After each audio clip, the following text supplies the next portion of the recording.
আপনারা যদি চালু করেন তাহলে সুইপার কোটা চালু করেন, এটা সারা দেশের সকল সুইপার এই কোটার মুক্ত হোক। আপনারা মালি কোটা চালু করেন, সারা দেশের যত মালি আছে তারা এই সুবিধা পান।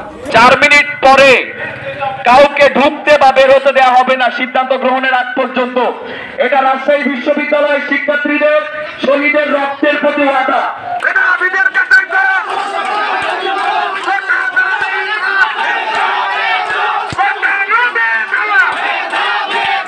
কোটাকে কমিয়ে 5% থেকে তারা 1%-এ অবতীর্ণ করে, কিন্তু এইটা হচ্ছে একটা সংস্কার। আমরা পোষ্যকোটা বাতিলের জন্য আন্দোলন করছিলাম, সংস্কারের জন্য আন্দোলন করি নাই।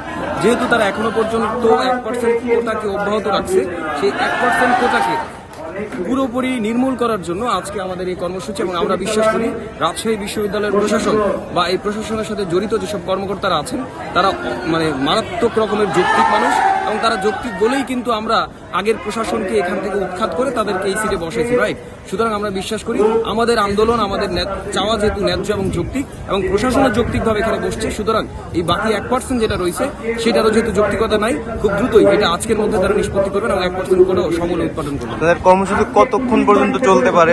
দেখেন, কতক্ষণ পর্যন্ত মিনিংটা হচ্ছে, আমরা তো চাই না যে সারাদিন ধরে বসে থাকি, সারা রাত ধরে বসে থাকি।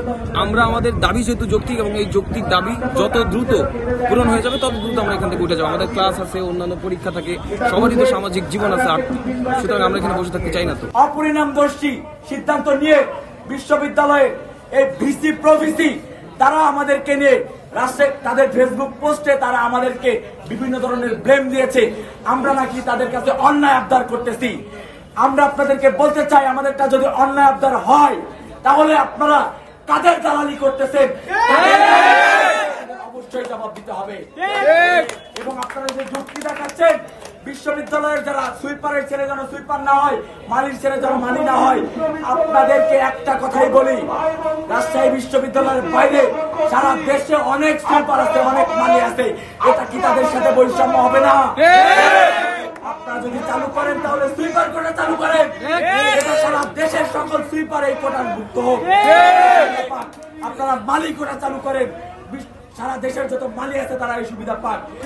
আপনারা মেধার বিপরীতে এমন কোন অবৈধ পরিবারতন্ত্র আপনারা রাখতে পারবেন না।